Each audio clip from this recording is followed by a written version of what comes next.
Hi friends, என்னடா இதுன்னு பார்க்குறீங்களா? ஓப்பன் பண்ணி காட்டுறேன் பாருங்க. இது வந்து ஸ்வீட் கொழுக்கட்டை, இது வந்து கார கொழுக்கட்டை. ரெண்டுமே இவ்வளோ சாஃப்டாக வரக்கு காரணம் என்னோட மாவு தான். மாவு வந்து கடையில் வாங்காமல் நான் இட்லிக்கு அரைக்கும் போதே கொழுக்கட்டைக்கும் தனியாக அரைச்சி எடுத்துக்குவேன். அதை வடச்சட்டியில் வதக்கி எடுத்து தான் நம்ம கொழுக்கட்டை செய்ய போகிறோம் இன்னைக்கு. தேங்காய், துருவன தேங்காய் கூட வந்து பார்த்தீங்கன்னா ஒரு 4 ஸ்பூன் கரும்பு சக்கரை ஆட் பண்ணி இனிப்பு கொழுக்கட்டை பூரணத்துக்கு ரெடி பண்ணி வச்சுக்கிட்டேன். மாவு வந்து நல்லா சாஃப்டாக சப்பாத்தி மாவு பதத்துக்கு பிசைஞ்சு எடுத்து அதுக்குள்ளே ஸ்டஃப் பண்ணிட்டு நம்ம இதை வந்து இட்லி பாத்திரத்தில் ஆவியில் வேக வச்சு எடுத்துக்கலாம்.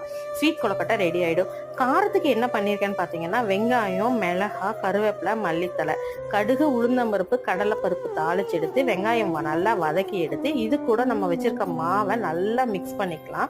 நல்லா மிக்ஸ் பண்ணிட்டு இதையுமே வந்து பார்த்தீங்கன்னா பிடி கொழுக்கட்டை மாதிரி தான் வச்சு எடுப்பேன். இந்த மாதிரி செய்கிற கொழுக்கட்டை கூட நீங்கள் தேங்காய் சட்னி அரைச்சி வச்சுக்கிட்டீங்கன்னா செம்ம டேஸ்ட்டாக இருக்கும். நைட் டிஃபன் இதுலேயே எங்களுக்கு முடிஞ்சிருச்சு.